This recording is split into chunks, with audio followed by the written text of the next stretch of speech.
Hello and welcome to this video tutorial on completing the system configuration in ManuDyn Cloud 9. If this is the first time your system is being configured, a configuration wizard will be displayed and the Configure Tax Settings option should be marked as completed. The next item on the checklist is to complete the system configuration.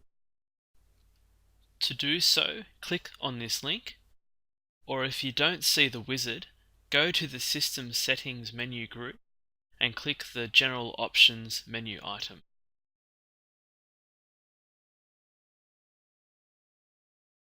The General Options page is divided into several tabs, each covering a different function of the system.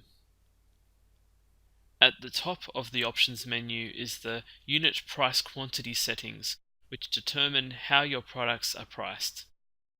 Normally the quantity would be set to 1 and the description set to units. The next section specifies when to release inventory to a job. If the Relieve Stock at Job Issue option is ticked, then inventory will be released when the job is issued to production. If the Record Job Cost during Purchase, Receipt or Return option is ticked, then when a purchase order that is associated with a job is received or returned, the inventory will automatically be allocated or unallocated to the job. Lastly, on this tab, we need to set the default tax group for sales and purchases and the tax type. Click on the Lookup Search button to view the tax group we created in the previous video. Then select the desired tax group ID that we will use as the default for sales, and then select the default for purchases. I now select the appropriate tax type that should be applied. We can skip the User-Defined Fields tab for now, and instead click on the Calendar tab. You may be prompted to save changes. Whenever you change information on a tab and leave that tab, ManuDyn will prompt you to save your changes. You can choose to remove this prompt by clicking the Automatically Save Changes Whenever I Leave a Tab option, or you can choose not to save or to cancel and return to the tab. I will choose Yes to save my changes. The Calendar tab allows you to define the production capacity for each day of the week expressed as a percentage of a standard day. If your capacity is the same every day of the week, then you would put 100% in each of the days. In my example, the capacity is standard for Monday through Friday, but we don't work on Saturday or Sunday, so I have placed 0% for those 2 days.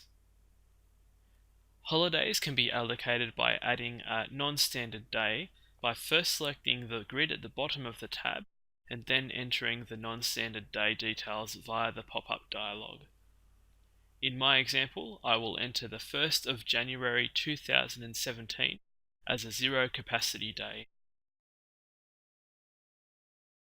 A second shift could be scheduled by setting a date and entering 200 for the percentage, such as I will do in my example for the 2nd of January 2017. There is no limit to the number of non-standard days that you can enter.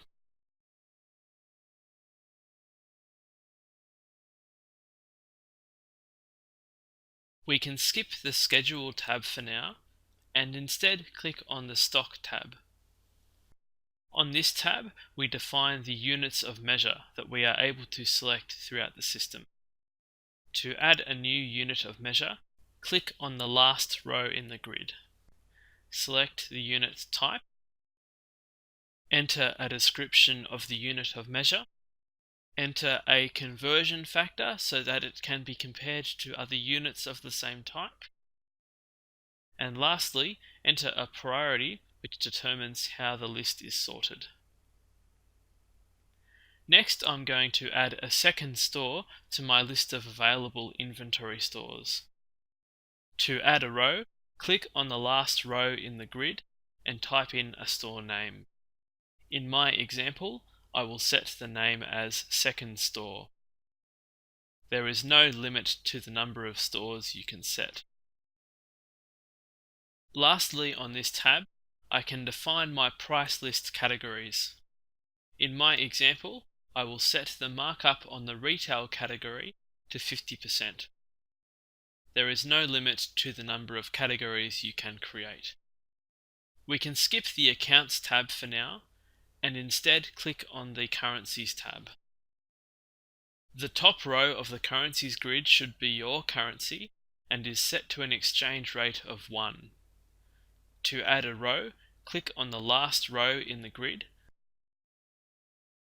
and type in a name, abbreviation, symbol, and the exchange rate you receive for 1 unit of your currency. When you are finished entering the currencies that you transact with, click the Company Profile tab. You should check that your company details are correct and change them if necessary. You should also note that from this tab, you can download a local copy of the system database for local report processing and, if required, a backup. Once you are finished, you can return to the home page by clicking the Home icon in the top left of the screen, or by clicking on the Exit button in the toolbar. In the next video tutorial, we will configure the available work areas for the system. Click on the link to start the next video.